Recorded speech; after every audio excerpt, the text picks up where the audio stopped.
What's up, everybody, and welcome to Tale of the Tape, show about combat sports by guys who love combat sports, brought to you by GymBag Entertainment. I'm your host, Craig, with my co-host, Mike Johnson. And we have a fully loaded show for you guys today, so we're going to waste no time jumping right into it. We're going to recap the Covington Robbie Lawler fight, UFC Fight Night.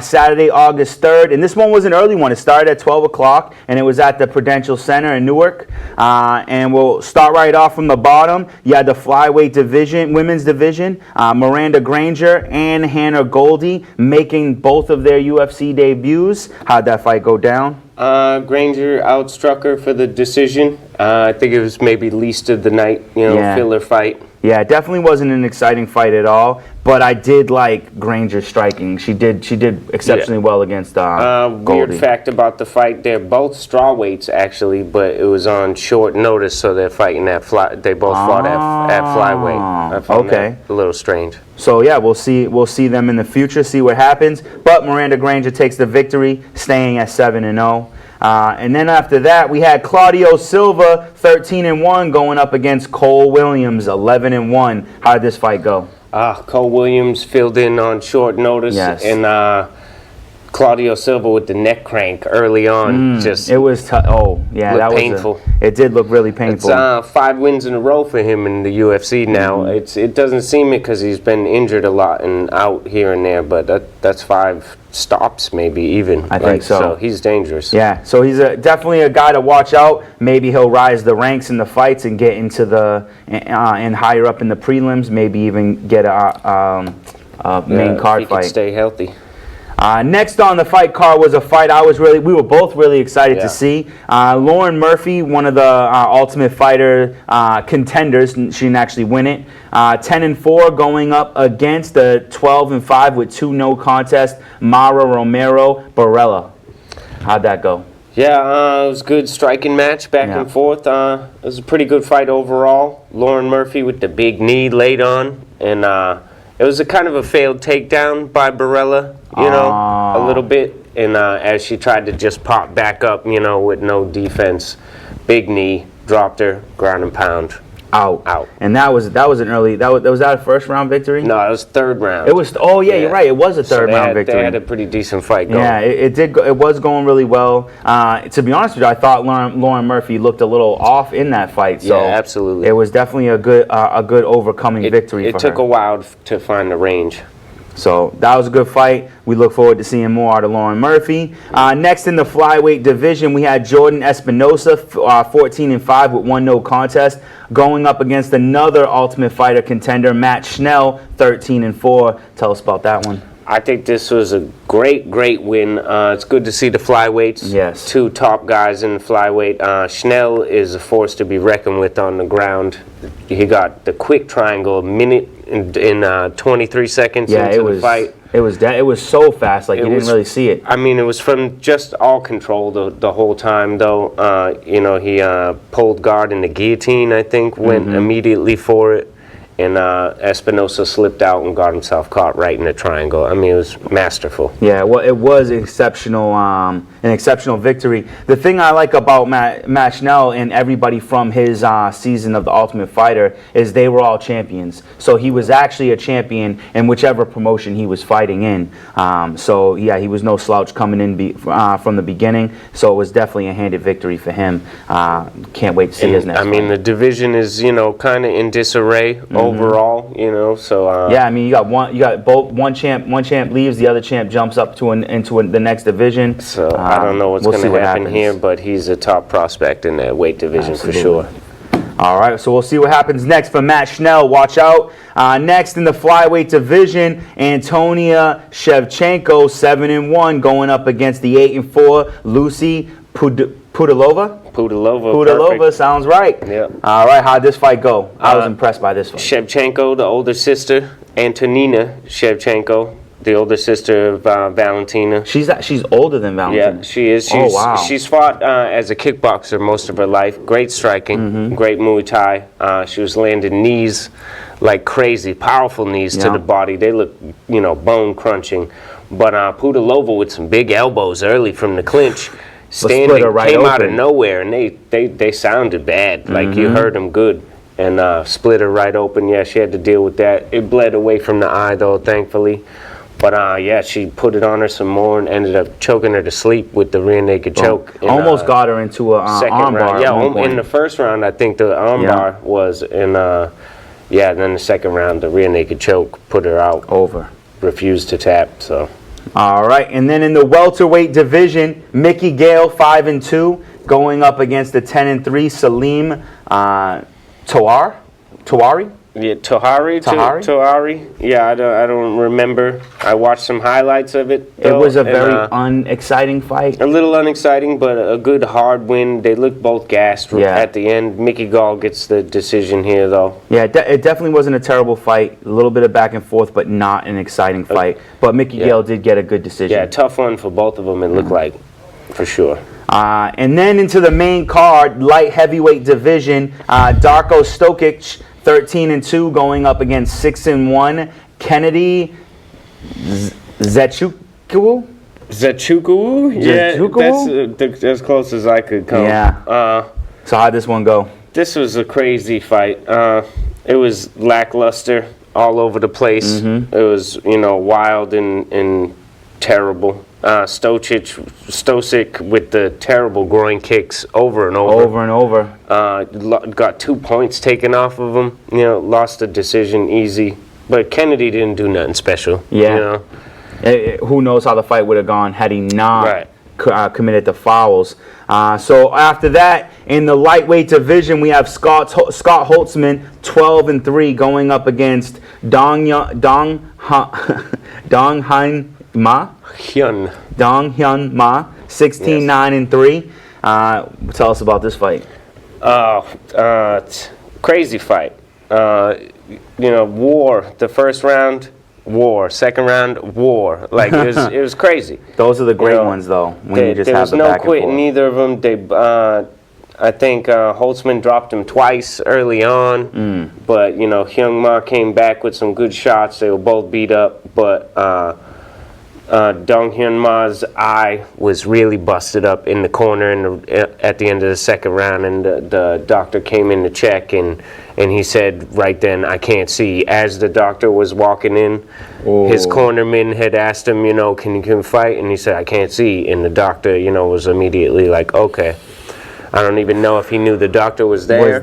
On that side, he might not have given up. He didn't have no quit in him. It didn't seem. Because you hate to see that happen. That was quite an exciting fight. And Scott Holtzman, under the radar, has put up some wins and some stoppage wins at that. And this is a guy to watch out for too. In the hard lightweight division, he's been beating some good dudes. So. All right. This is another one here. Well, Scott Holtzman's another guy to look out for. After that, in the middleweight division, Trevin Giles, 11-1, going up against Gerald Mearshart, 28-11. How's this one go? This is another terrible fight. This was probably the least of the night. Least of the night. I mean, it ended up the submission, I believe. It was a submission, in the third round by Mearshart, whatever it is. Mearshart. Yeah, and Giles, I think, I remember Herb couldn't see him tapping. Yeah, and he put him to sleep. And just choked him good. It was a weak fight, but he did get a good submission. The finish was good. And you know what? I feel like Herb Dean, he's feeling the pressure of the Robbie Lawler stoppage. I think so. And I think that he wanted to make sure, and he missed it.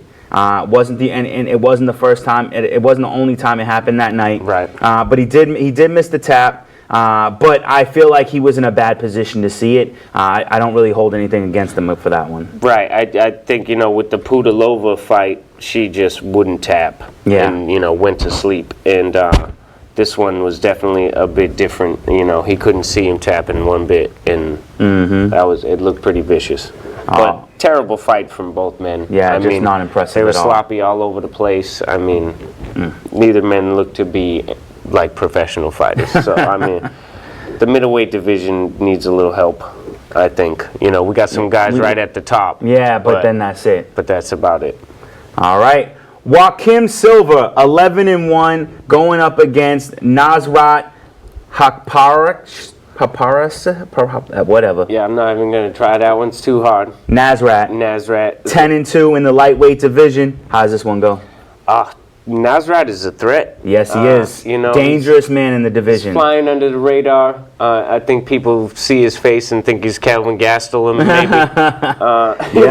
Yeah. But scores a big knockout here early in the second round with the left hand to drop him, and then it was vicious ground and pound from there. But yeah, he's a threat. Big power for that weight. I don't know if we have other power strikers, you know, so much in that weight division like that. I'd like to see him maybe go up against Kevin Gastelum. That's some pure power. Yeah, he's a scary guy in this division, and I enjoyed this fight, and it was a very good knockout from a guy and he knocked out a guy who, you know, talking a little trash, didn't think he had much anything for him. All right, so moving on into and actually I'm wrong. I said I'd like to see him fight Gastelum, and he's not even in that division. He's in lightweight. He's a big lightweight, and he hits that hard. At lightweight. That's what I mean. Dangerous. All right, so next in the lightweight division, this is a classic clash of like seasoned veterans. Jim Miller, 30-13, with 1 no contest, going up against Clay Guida, 35-18, and this was a cool fight. I'm just sorry it ended so quick. Yes. You know, I didn't write down the time, but it was 58 seconds. Yeah, 58-second fight. Yeah. Clay rocked him early with a good one. Jim was hurt, you know, but being the superior grappler, you know, they ended up in the takedown position, and Jim in the guard is terrible. Jim Miller. Well, I mean, it was more of like he had him in the headlock and jumped on him, right? Like that, and like almost held him up until he went to his knees. That was the guillotine is Miller's best choke. It always has been. So he's a specialist. Once he felt it while he was hurt, because he was still hurt, and you know, that's why he went for it, because he was hurt. Went for it with everything. And again, I mean, this is a good stoppage. Clay didn't tap, though. I mean, he didn't tap, and you know, a lot of people said that what's his name, the ref, Herb Dean missed this one too, but he did not tap. His hand came up, but he didn't tap. And he checked him. He checked him twice. Then a third. The third time was. I noticed that he checked him excessively on the arm to try to make sure, because he was worried about the Robbie Lawler thing there. And that's a problem on both sides of the fence. I hate that it's in his head, you know, because he's having a hard time shaking that off. Because it might have hurt Lawler's career, as we see, you know, in the next fight. Yeah, I didn't want to hold these ones against Herb Dean. I mean, one, he was just in the wrong place at the wrong time, and the other one was literally just jitters. He's like, man, I can't stop another fight early. I don't want to end up like what was Yamasaki. People don't want you to ref because you don't know how to make stoppages. So that was a good stop. And I think Herb's the best in the business right now. Me too. You know, so that's fine. All right, and then it's good to see these veterans, I think. You know, Jim Miller and Clay Guida, I like fights like that. It's equal skill set, you know, equal age. Let them go at it. And let it happen. And it's still exciting. It's always technical. Somebody gets hit with something big, you know, you can get a good finish. Correct. It's good stuff. And you could see Clay Guida when they announced 58 seconds. He was like, damn. He was like, oh, man.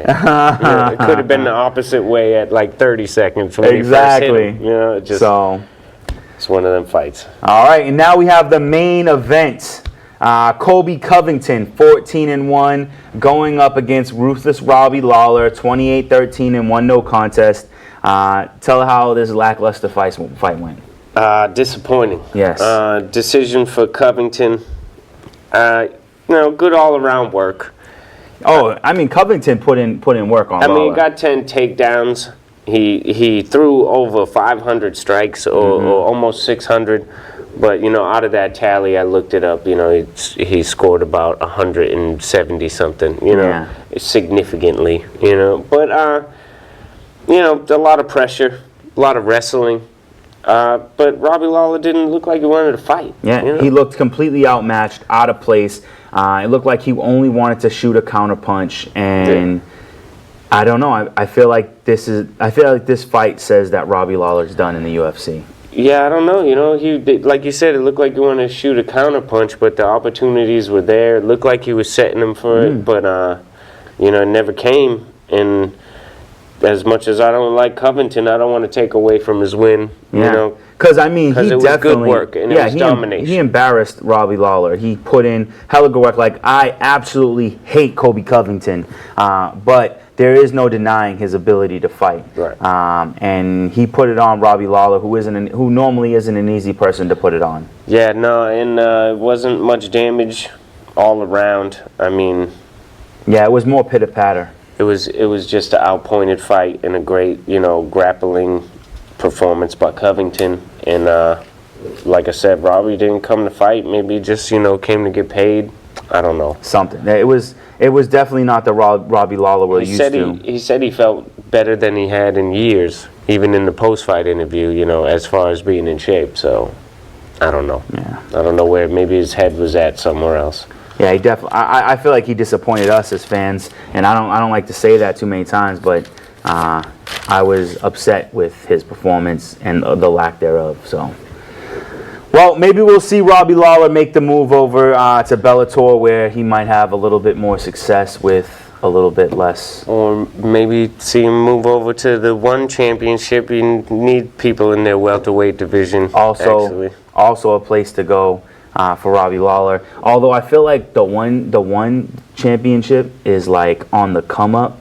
Yeah. Do they really want a fighter on the way down? Especially because a lot of the guys that they're picking up, like, you know, from the UFC, they're not aged fighters. Yeah, and they're not on their way down. They may have had one or two bad fights, but they're still in contention, and if they fought in the UFC, you wouldn't know who was going to win the fight. Right. Robbie Lawler, I feel like unless he fights someone who doesn't have a name, you know who's going to win the fight. Right, maybe it's time for him to step down to these Jim Miller, Clay Guida style fights, you know, against these, you know, tough veterans. That's an interesting take. Like, only fight like seasoned veterans who have equal talent and equal years. Right. That's an interesting take. And equal bad luck. You know, I mean, because you know, Robbie's a better fighter than he showed. Yeah, you know, exceptionally better than what he showed. He's performed so much better against other people, and I don't know, maybe, I don't know. Something has to happen. We'll figure it out. Well, they'll figure it out because we don't get to make those choices. All right. It's hard to figure out who's fighting at welterweight next. A lot of people say Covington deserves a title shot now. You know, it's hard to argue about what Masvidal did to Askren and the tear he's been on before that. You know, you got Leon Edwards who beat Dos Anjos. Where do they all fit in? Yeah. I don't know. That's interesting. We have to figure that one out. Who's the number one contender? I don't know. I think it's between Covington and Masvidal. I absolutely think it's between the two of them. So, guess we'll see what happens. Next on the list is we're going to talk about the ONE Fighting Championship, this last event. It was called the Dawn of Heroes. The Dawn of Heroes. And in the Muay Thai fight, we had Rob Tang going up against the champ, Josh Haggerty. And tell us about this fight. We had a 5-round decision. In the Muay Thai, they go 5-minute rounds, or 5 3-minute rounds, I believe, actually. But this was power and precision. I recommend looking this up on the ONE Championship app. This was an incredible fight from both people.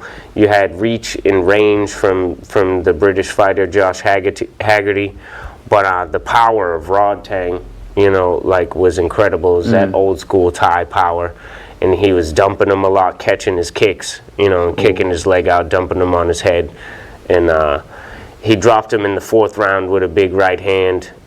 But then he was wearing him out with body shots. He actually scores technique of the week from me this week, because what he was doing fantastic was catching the body kick or the leg kick, and he would fake it. He had dumped him on his head so many times off of the kick catch that he started catching it and instead pulling him in for a right hand to the midsection.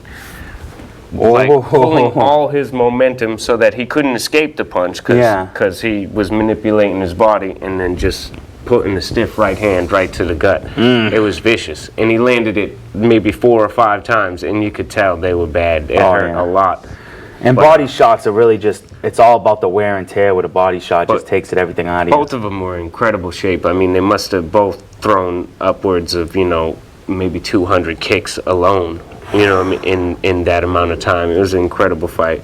And Rodtang wins the decision and became the flyweight champion here. Beautiful, beautiful. All right, and then we have Eddie Alvarez going up against Edouard Folayang, and this is the semifinals to go for the belt. Yep. Let's hear about this one. Yeah, lightweight Grand Prix semifinals. Winner to advance. All these winners will advance to the Tokyo final. Mm-hmm. This is going to be their biggest event, I guess, and I think it's in October. But Alvarez had to face some adversity. Mm-hmm. He got hit with the nastiest leg kick that I've seen. So brutal. Like, he went down. I thought they were going to stop the fight when he went down. I thought his leg was broken. I thought he broke his femur. I thought he broke his thigh bone. But it was just the digging, crunching leg kick. He collapsed immediately to the canvas. Polayang came in, and landed some good ground and pound right off the bat. Real good. Too. Like, he was putting work on Eddie. I thought it was going to be an early stoppage in, a bad fight for Alvarez, but what a great sweep from the half guard. It was like out of a movie. Can we be honest? It came out of nowhere. Like, I feel like, those moves happen in training when you're facing a guy who's much above you in jiu-jitsu. Yeah. But, on paper, these guys look pretty equal. But I think maybe he thought his leg was still hurt a lot, and maybe right then and there the feeling came back. He could have been completely gone and numb. Yeah. And then right there in that position it came back and he was able to burst. But what a great sweep from the half guard. Yeah. Take the top position, moved right to mount. Polayang gave him his back. He flattened him out so easy. hard. Ripped on his face until he could expose his neck. That right there. That was great. That was a beautiful move. I'm almost surprised you didn't call that. Yeah. I'm almost surprised you didn't call that. Like, just pulled him up and said, I'm going to put my hand underneath here. And then as soon as his hand comes up, he just locks with the other hand. Great job. This was one, I have to say, I feel like Eddie Alvarez was in the best shape I've ever seen him in. And the entire time I've watched Eddie Alvarez in UFC, he looked in absolute great condition. But then the fight got going, and I thought Edouard was completely dominating this fight. I thought Eddie Alvarez was in real trouble. Then he gets hit with the leg kick and goes down. He was in big trouble. But that sweep, if you have not seen this fight, like, watch the fight just for the sweep, because it happened so quick, and I'm telling you, like, it felt like it was out of a movie, like how easily he was able to flip him, and it was just the right position at the right time. And like you said, it could have been a feeling, but he got him right on top of him, and the rear naked choke was a beautiful end to that fight. Oh yeah. So that was if that wasn't fight of the night for this event, then it must have been the Rodtang fight, because this was an incredible. I got to give the fight of the night on this card to Danny Kinyard and Reese McLaren, another lightweights, in the other semifinal, and it was a crazy war back and forth, crazy, and grappling, striking. I mean, it was hard to differentiate. I couldn't have picked a winner, honestly. Wow. But Reese McLaren ended up with a good amount of damage on his face, and I think that's what gave Kinyard the victory here. It gave him the decision win, and he's going to face Alvarez in Tokyo for the lightweight championship. Okay. All right. So it's Eddie Alvarez versus Danny Kinyard in Tokyo. Right. Awesome. And then the grand finale, the main event of the evening, Demetrius Johnson, Mighty Mouse, going up against Tatsumitsu Wada. Yeah, Tatsumitsu Wada. This was a flyweight semifinal. This actually wasn't the main event. Oh, it wasn't the main event. No. DJ looked good. He looked okay. Wada was a great grappler, but I'm not sure Demetrius Johnson was in the best shape he could have been in. But he looked extremely lackluster in the first round. But once he realized, I think, the grappling ability of Wada, then he had to pour on some more skill and really dig deep. Got an okay decision. looked pretty good. I think he's got to step up for the final. I'm not sure who his opponent was. He didn't fight on this card. The other, I believe the opponent isn't his opponent already the champ though. I thought for Demetrius. I think that they already have a flyweight champion. Yeah. And I think that he fights the champ. Yeah. So. In the main event, we had Martin Nguyen, the featherweight champion, mixed martial arts, in one championship, and against Koyomi Matsushima. Yes, that's what it was. But that's what it was. The tail of this one was Martin Nguyen's fantastic overhand right, his fantastic range, and good defensive wrestling. Matsushima was a beast on the mat. Like he only wanted to take him down, and he did at will in the first round. He really did. But then second round, I think his gas tank just started emptying. Blew his load. And then Nguyen stuffed a couple takedowns, and that was it. He found the range, found that overhand right, and that's a devastating shot from him. He's powerful at featherweight. And so we got a nice knockout victory. I'd like to see him fight again. Yeah, I can't wait for him to defend again. He's an interesting guy too. He's half Vietnamese, but lives in Australia or something. Yeah, oh wow, interesting. Very interesting. All right, so now we're going to move on to bare knuckle fighting championship, and this is number 7. It's Allers versus Garcia, Saturday, August 10th. It's in Biloxi, Mississippi, at the Mississippi Coast Coliseum. The headline of this fight is Allers versus Garcia. But they also have a heavyweight title fight between Adams and Sherman, which I think should be the main event. Personally, it's a title fight. I don't really understand, because we have a women's title fight too, the women's featherweight, I believe. Is that Peralta versus Ferreira? Yeah, Peralta Ferreira, I believe. Peralta is the women's title holder. Wow. At 145 pounds. So I don't know, but Leonard Garcia is making his debut, so maybe they're making a big deal out of it. Okay. So starting off from the beginning, it's Soapy versus Torres. I don't know anything about these fighters. Yeah, so I was just neither, really. But, I did a little bit of research. Some big heavyweights here. Okay. And Soapy won his last fight, so I'm gonna go with that. There you go. I think he's Hawaiian. So he does look Hawaiian. I saw his picture. He looked Hawaiian. So we'll take Soapy in this fight. Yeah. And then we got Jones versus Stevenson. What do we think there? Jones versus Stevenson. I'm not sure the weight class on this one. I didn't see weight classes on any of these things. No, it was hard to find some information. It's only the 7th event. Yeah, so we'll definitely get more information. They don't provide so much on their website, So I think we might just have to randomize our picks. Although they do have a way to sign up of course on they their do. website if you want to fight. Oh, for real? You can submit. Nice. A resume, and they might put you on the roster. Maybe we should sign up. Right. All right. Based on the looks, I think I go with Stevenson. Yeah. And then we have Boudreaux versus Pellerano. Oh yeah, the Frenchman. I'll go with Boudreaux. Let's go with Boudreaux. Yeah, I think I've seen him fight. Then we have Marlborough versus Henry. Marlborough, I'll go with. I saw him. He got a decision in his last fight. Nice. Championship women's fight, Peralta versus Faria. They look like some scary women. Yes, honestly. they do. Who's the champ? Peralta, I believe.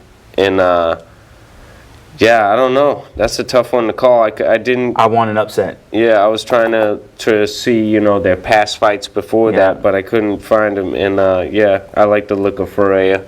Perfect. Valley Flag versus Gallard. I'm going to go with the, UFC alum Melvin Gallard. Big right hand he likes to throw. And UFC alums always tend to dominate in other promotions. I mean, bare knuckle probably suit him better than UFC. Yeah, honestly. Especially with that type of power. In the heavyweight title fight, Adams versus Sherman. Arnold Allen, right? I think that's it. Or is it Adams? I think it's Adams. Arnold Adams. But he's a beast. I seen some footage on him. He earned that title. So I'm gonna go with him to defend. So he's gonna defend, and then finally in the main card, Allers versus Garcia. Leonard Garcia, another UFC alum. I was a fan of his. He was pretty good. He had a great ground game, and he was wild on the feet. So that might translate well. But But Jim Allers, he won his last fight in the bare knuckle with a first round KO nicely. Like, it was pretty crisp and technical, didn't take any damage, and he's fighting on the quick turnaround here. So I don't know. I think I gotta go with him. Let's go with Alice. He looked way more crisp than I've ever seen Leonard Garcia. So. All right. So we have our winners here. We got Alice, Adam, Gallard, Faria, Marlboro, Boudreaux, Stevenson, and Soapy. So if you want to take a chance on our randomized guessing, go ahead and bet on them, and maybe DraftKings has the option. You know, the more that we watch these events, then the more knowledge we'll get. But there's you know, we don't know anything about these fighters. There's only 7 fights, 7 events that have gone down. We'll know more as time goes on. Right. I mean, the guys who have come from mixed martial arts, you know, we can give you their background there, but that's about it. Exactly. But it's an exciting promotion, you know. Right. It's a new style. And I want him fighting. to see. I want to see him, you know, grow it and continue. Yeah. And that can only happen if we watch it. So make sure you're watching Bare Knuckle, and remember it's Saturday, August 10th. Next on our show is some updating news for you. A fight in UFC 243 has been announced. Holly Holmes versus Raquel Pennington. It's going to be in Melbourne, Australia, which is where Holly Holmes dethroned Ronda Rousey. This seems like it could be a good fight. Seems like they want to draw some attention to it. Yeah. I believe, did they fight before? I thought that they did fight before, and I believe that before. Holly Holmes got a decision over Raquel Pennington. I think it was a split decision, actually. Oh, it was you know, it's always controversial when it's split. But yeah, I do remember it now. And so, you know, revenge fight. That's always good. And Raquel Pennington's on the way up. She's coming off, Holly Holmes on the way down. the win. The recent win, right? Yeah, was it the last card? Yeah, she just recently beat, I don't remember her name, but it was a good victory. She dominated striking. And yeah, I don't know. Holly needs to really put something together if she wants to stay active in the UFC. But and Dana White, you know, I feel like this might be giving her a gift to one more chance. I think so, and you know, where do you go with the people in the weight class? Yeah, you know, this is a weight class that's being depleted. You know, you got the champ who's going back and forth, so you don't know what's really going to happen with this division. One of the best fighters in the division, Valentina Shevchenko, became the champ in her own division, and Cyborg was at one point, but stayed in her division, and now is now leaving UFC. So there's not a whole lot going on in the bantamweight. Unbeknownst to us. Correct. I mean, that doesn't make any sense to me whatsoever. The releasing of Cyborg. The only thing I know is that there was a situation where Joe Rogan made a joke about her, and Dana White laughed about it or whatever, and I think she wanted an apology, and Dana White was like, "We don't play that game here, so see you later, have a nice day." Yeah, it's a lot to not know. You know, it's too much unknown because it just doesn't make sense to let go. I mean, how many, like we said, how many fighters do you even have of that weight, and to let go, you know, of one of the most dominant who to ever fight at that weight. She can't make it any lighter than that. She can't. No. You know, she tried, she'll die if she tries to go down to 135. It's crazy. It's very weird. I don't understand why you let her go. I mean, perhaps it's, you know, there's more to it than we can tell on her end. It feels personal to me. It doesn't feel like business. It definitely is personal. It's not a business thing, and I think it might be, like you said, with Dana not trying to play that. But I mean, when does it become, you know, not trying to play that, or just, you know, taking care of your employer a little bit, take care of your people? I don't know. It's a weird situation. There's a line, and it was crossed for both of them, obviously. Correct. So they're both in agreement that, you know, she don't want to fight there, he don't want her to fight there. So look out for her wherever she goes. Yeah, because it's going to be exciting to see her fight, because she's, you know, wherever she goes, she'll be the premier fighter. I wouldn't mind seeing her go over to the one championship. They got a featherweight division, and the women's champion. I actually missed recapping that fight. She won this past on the Dawn of Heroes. Oh, really? It was 6 hours of martial arts action. Yeah, so, that's crazy. 6 hours. A 6-hour event. Everybody fought. And she ended up finishing another opponent with the scarf hold, which is an incredible move. You have to look it up. It's hard. It's really hard to explain. Yeah. You know, from, let's say, almost a crucifix position, instead of locking, the arm behind and locking the leg between to go for the ground and pound. You would do an Americana on the arm with the arm bent backwards. Then the wrist goes in between your legs. Then you straighten it out while you pull the head, and it rips your shoulder off your body. And she does it better than anything that she. I've never even seen it. Does. I've never seen it outside of the gym, so it's pretty cool if you want to look that up. Wow. I forget her name, the Chinese champion, but why not have her fight Cyborg? Incredible grappler like that. Are they at the same? Are they? Yeah, featherweight. She's the featherweight champ. Oh wow. Cyborg, go to one championship. Definitely. Yeah. I would like to see her there. I'd almost like to see her fight in a bare knuckle match. Why not? Yeah, right? Her style suits it pretty well. Absolutely. Yeah. And I don't think she'd be afraid to throw him. No.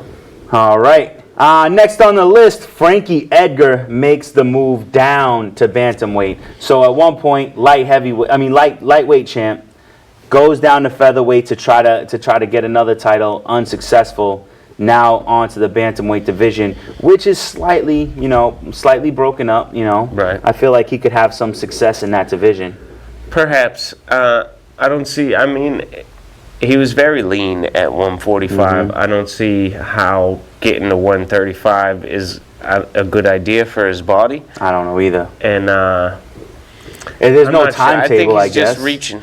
Yeah. Oh yeah. He's definitely reaching. He's just reaching for whatever he can to still be elite, I think, and looking for a change. He feels really disheartened, and he wants to make a big change probably to try to fix something, but I don't think that's the way. Yeah, I mean, he would definitely be a very big bantamweight. I'm not sure that he would with the height. He's not a large featherweight, Yeah. even though he came from lightweight. And I look at guys like Aljamain Sterling and Marlon Moraes, like all that muscle. Yeah. He doesn't seem that big compared to those guys. And if he's depleting himself a ton to get to that weight, I don't know that that's a good idea, especially with his type of grinding, grueling, enduring style. How much endurance do you give up trying to cut that much more weight? That's a good point. So I guess only time can tell. There's no timetable, so maybe he finds a way to. If anybody could do it, I guess it's Frankie Edgar. Yeah, he is determined. He's a great athlete. If he can figure it out, I'd love to see him still fight. Correct. For me, that's the most important thing. Frankie Edgar, to me, has not gotten to the point where I don't want to see him fight anymore. I still want to see him fight. And I feel like, he did get dominated by the champ, the best featherweight champ we've ever seen. Yeah.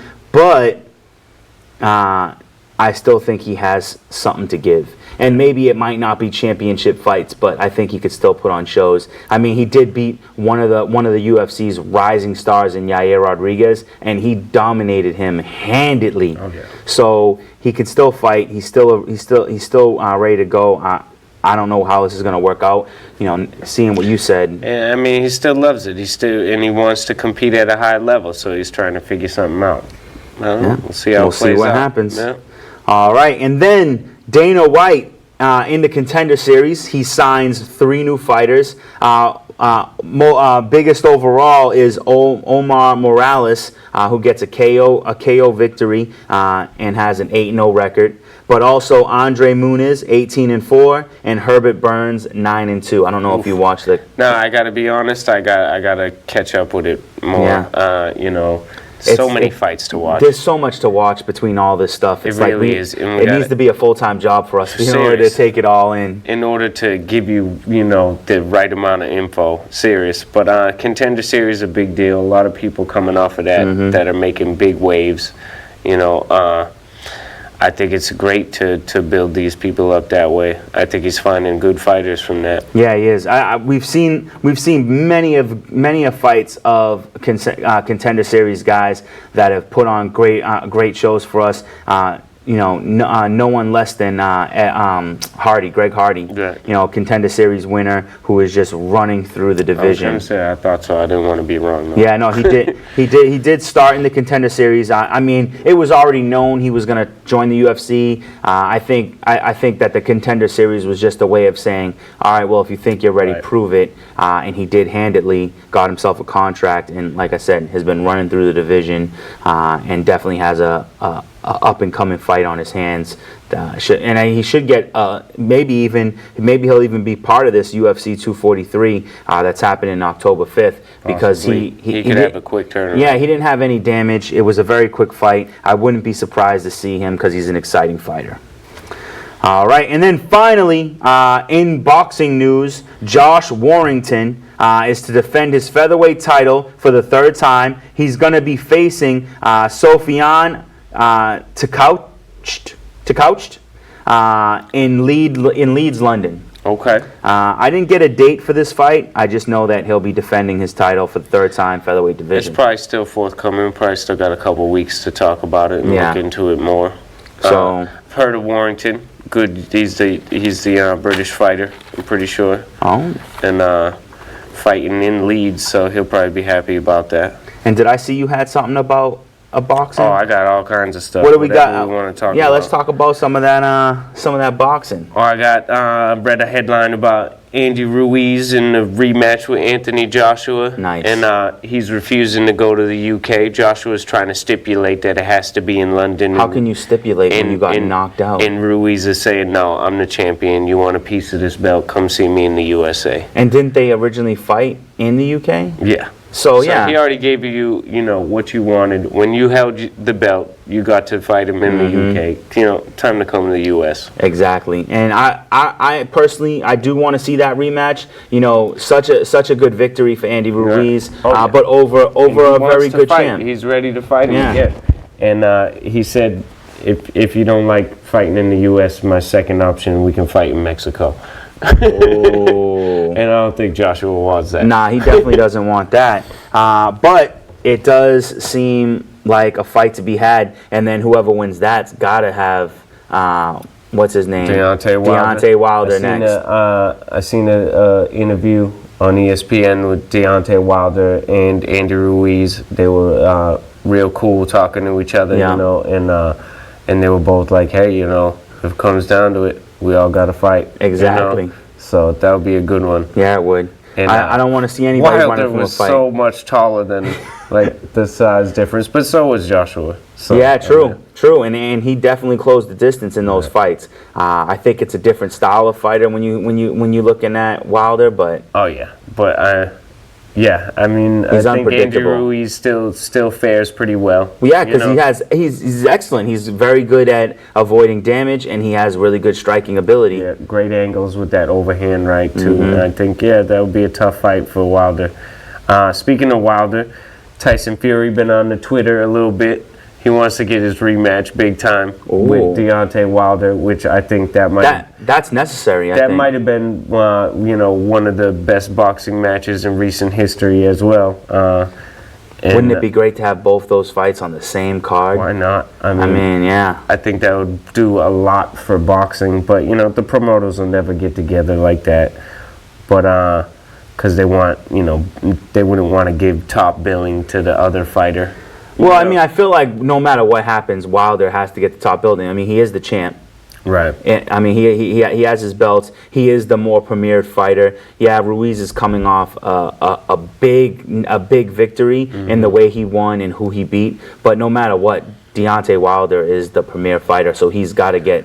I think so too, and he was the more popular, the American champion. Yeah. And going up against Tyson Fury is a bigger fight than than a rematch between those two guys. So I gotta agree with that, but Fury's getting funny in the tweets and saying stuff that's probably gonna get under Wilder's skin, saying that Wilder's family doesn't want him to rematch with Tyson for his own personal safety. Oh, so I mean, that's gonna get Wilder to want to fight. Absolutely. Tyson Fury is Conor McGregor of the boxing world. Oh, is he? More or less. Nice.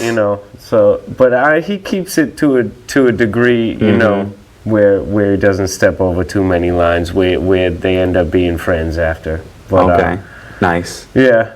It's a good one. I'd like to see them go at it. And I read another thing about a possible Mayweather-Pacquiao rematch. I've been hearing about that. Perhaps, but I watched an interview with Mayweather himself, though. Yes. And I don't know. It seemed like he could smell the money a little bit. I don't know if I'd be excited to see that fight. I don't know if it's worth it to him. I don't know if I'd even be excited to see that fight. It's how bad does he need some more money? I'm pretty sure Mayweather has an extremely bad gambling problem. Right. So and I bet you he does. Problem in general problem. So he probably does need the money, and any time Mayweather fights, it's going to be a huge draw. Right. So we'll see what happens. Even a little whisper of it, and we're talking about it. So, exactly. All right. You have more. Check out August 16th. This Friday, the ONE FC got 15 fights, kickboxing and Muay Thai. We got 2 Grand Prix semifinals, and we got a featherweight title fight in the Muay Thai with Petchdam. These Thai names are crazy. I didn't even write his last name because it was insane. Okay. But Petchdam, that's what he goes by, anyways. From Thailand versus Elias Enatachi from the Netherlands, and this looks like a good one. It's a classic Dutch, kickboxer versus the classic Thailand kickboxer. And it's a kickboxing match. It's a Muay Thai. Rules. It's a Muay Thai match. Muay Thai rules, yeah. In the Muay Thai rules in the ONE FC, they actually used a 4-ounce mixed martial arts gloves, which is a little interesting. I don't know if I like it or not, honestly, because a lot of the clinch work with the open hand there. I seen it creating a little bit of problems in the Rodtang fight with pokes to the eye and things of that nature. So I don't really like that. But we do have an exciting event on our hands. 16 fights? 15 fights. Yeah, August 16th, this Friday. ONE FC Super Series, Dreams of Gold. Dreams of Gold. I do love that they name their fights. That's awesome. All right, now we have... the last thing we're going to talk about today is UFC Uruguay, Shevchenko versus Camucci, Saturday, August 10th, 8 p.m. at the Antel Arena in Montevideo, Uruguay. And before we jump, right into the fights, but Camucci is the first woman to fight Ronda Rousey in the UFC, and that was a fight where she even put Ronda Rousey in danger. So that's going to be a good deal. event. Riding her back, cranking her chin, just didn't have it under the throat. Yep. But it was a bad crank, man. It was bad. All right, so we'll jump right into it. In the flyweight division, you have Veronica Macedo going up against the fill-in. It was originally Rachel Ostavovic. Okay. And she got replaced by Poliana Viana. So that looks like it could be an interesting fight. Someone coming in on short notice. I always like it to give it to the person who's had the full. Notice. You're gonna go with the short notice. Short notice. Yeah, I know you like that full camp. Yeah, but, I like the full ones camp. that are willing. And then in the men's lightweight division, we have another replacement. It got crazy. It was supposed to be Loreno Staropoli, who got replaced by Gilbert Burns, going up against Oleksiy Kunchenko. And Gilbert Burns, is that the dude who got signed? That I said got signed a little while ago? I want to check that real quick. Let's go this way. Let's find the page. Nope, Herbert. So Gilbert Burns replacing Loreno Staropoli against Oleksiy Kunchenko. Who do you think? I'm going to go with the fill-in again. I think this is the second time in a row that Staropoli might have pulled out of a fight. Not a good look. No, that ain't a good look. All right, and then in the men's lightweight division, we have another replacement. Wow. It's crazy. Rafael Fiziev, F-I-Z-I-E-V, Fiziev, gets replaced by Kazula Vargas, and he's going up against Alex De Silva. I'm going to go with Vargas on this one. All right, so we got another split. All right, and then I'm going to pick all the fill-ins. Why not? I think that's the last one right there. So it just made sense. In the women's flyweight division, we have Taylor Santos going up against Arain Carnesoli? No, wait. Carnelosi. I don't know. Sounds good. I'm going to go with Talia. Yeah, I think so as well. I have no idea who these people are. I think I've seen her before. So one of the things I love and about... I know I didn't see the other girl. I definitely have. I think I've seen Taylor too, but I don't know if I've seen anybody else. In this event, I mean, this is a lot of fighters that, you know, with the UFC growing so much, we have so many fighters that we've never seen before. And this is one of those fights where they're just throwing in new names. And it ends up being sometimes that they end up being great events. It's hard to call which fighter's going to win because, you know, it's hard for even us to find footage of where they fought before. Yeah, because a lot of times if they're not from a popular promotion, they don't have a lot of highlights. Have footage, you know. Yeah. So, but it also makes for an unknown card, it could be some unknown of the better outcomes. ones. Yeah, and those sometimes ends up being. I know one time we thought an event was going to be extremely lackluster, and it had been one of the best fight nights we have seen. All right, in the men's bantamweight division, Geraldo de Freitas going up against Chris Gutierrez. Who do you think? I'm going with de Freitas on this one. I have to agree with you on that. Geraldo de Freitas looks good. In the men's flyweight division, we have Rodrigo Bonatorin going up against Raulian Paiva. Who do you think? I don't know about these guys. Me neither. I don't. Flyweights though, good to see. You know, flyweights on the card. I'm gonna say I like Raulian. I like his name. Yeah, I like that too. All right. In the women's strawweight division, a fight that we do know, Tessia Torres going up against Marina Rodriguez, and I gotta say, I'm a fan of Tessia Torres. Yeah, I like her as well. I think she has really good striking. She's strong, and that's Raquel Pennington's girl, or is that Amanda Nunes's girl? I think it's Raquel's girl. Yeah, Amanda Nunes is with Nina Ansaroff. Correct. So I believe this is Raquel Pennington's girl.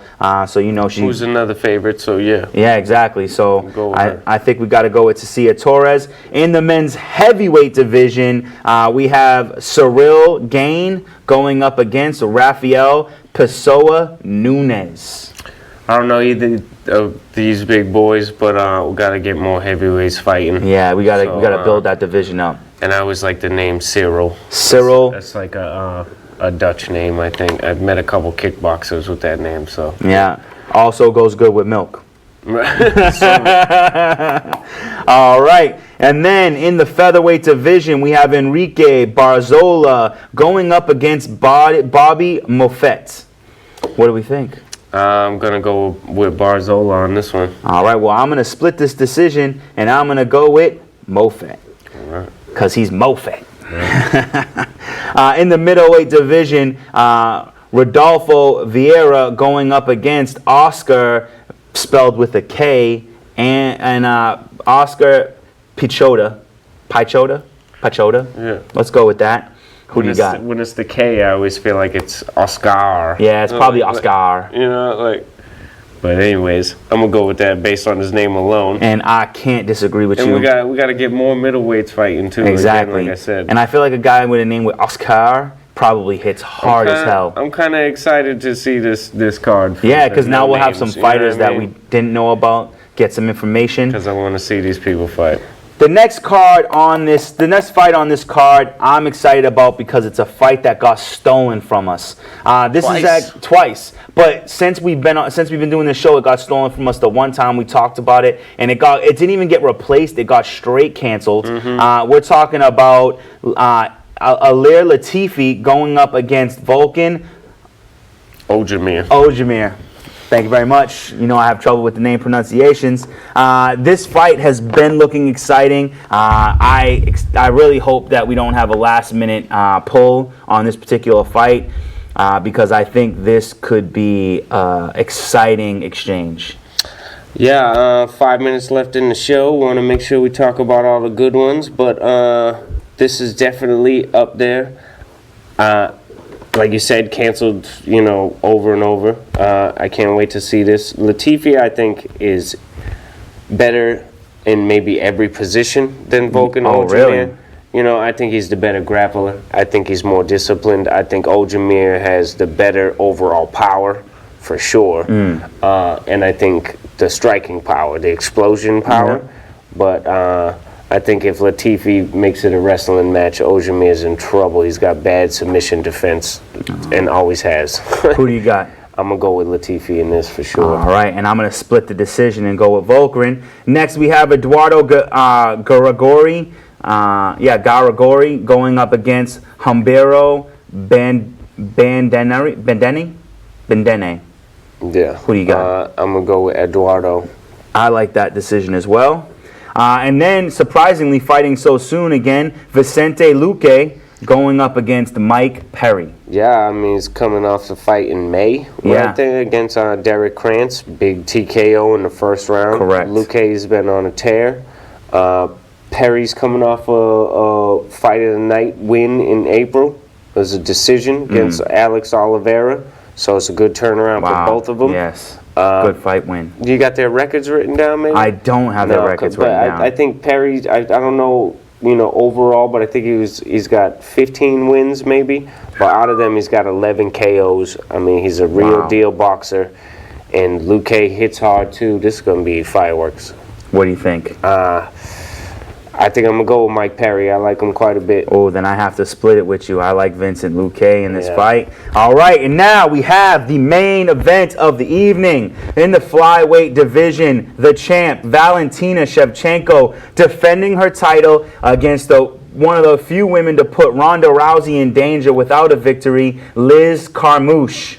And this, I think this has potential to be under the radar, exciting fight. Oh, absolutely. Not only does she fight, the likes of Ronda Rousey and have her in trouble, she's got a big TKO win over Jessica Andrade, the current strawweight. What is it? What's the 115? Straw. Yeah, straw. Yeah. Okay. So. Yeah. Oh yeah. She beat Jessica Andrade. You're right. Right. Yeah. So, she's got some striking. She got some power. And this is her true weight class too. And she is a well-rounded overall fighter. I mean, she's got the good submissions. She's got good striking. So she's very strong. She could make it a contest, but I think that we are talking about my favorite female fighter here, Valentina Shevchenko. Her striking style is incredible. Yes. It's such a beautiful blend of different martial arts, but it's masterful in all of them. I mean, her boxing is great, stays busy, but her kicks, will come from different angles. She's got, great natural Muay Thai. You see it with her stance. But, she throws Taekwondo and karate kicks in there, knees in the clinch.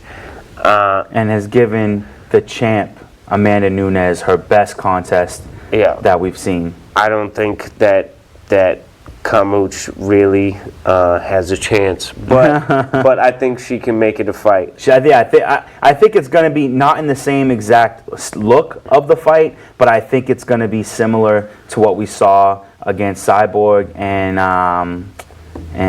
Felicia Spencer, where she's not. It's never going to look like she can win the fight, but I think she can show us. She can make it into a fight, a little bit of a dog fight. But I gotta go with Valentina for Absolutely. Sure. If she presses, she could get a stoppage. But she's real patient. I think maybe second or third round she finishes her. And I think it'll be another big win for her. Add to the legacy. All right, there you have it. So make sure you check out UFC Uruguay, Shevchenko versus Carmouche, Saturday, August 10th. And this has all the potential to be a surprisingly great card. And with that being said, we want to make sure you check out our YouTube channel, GymBag Entertainment. Also check out the Facebook fan page, GymBag Entertainment. Also on Instagram, it's at GymBag_ENT. And Twitter account, #GymENT, and eventually we will have the website up and running, and that's GymBagEntertainment.com. And until then, I'm Craig. And I'm Mike. And we'll see you in the octagon. Have a good night. Peace.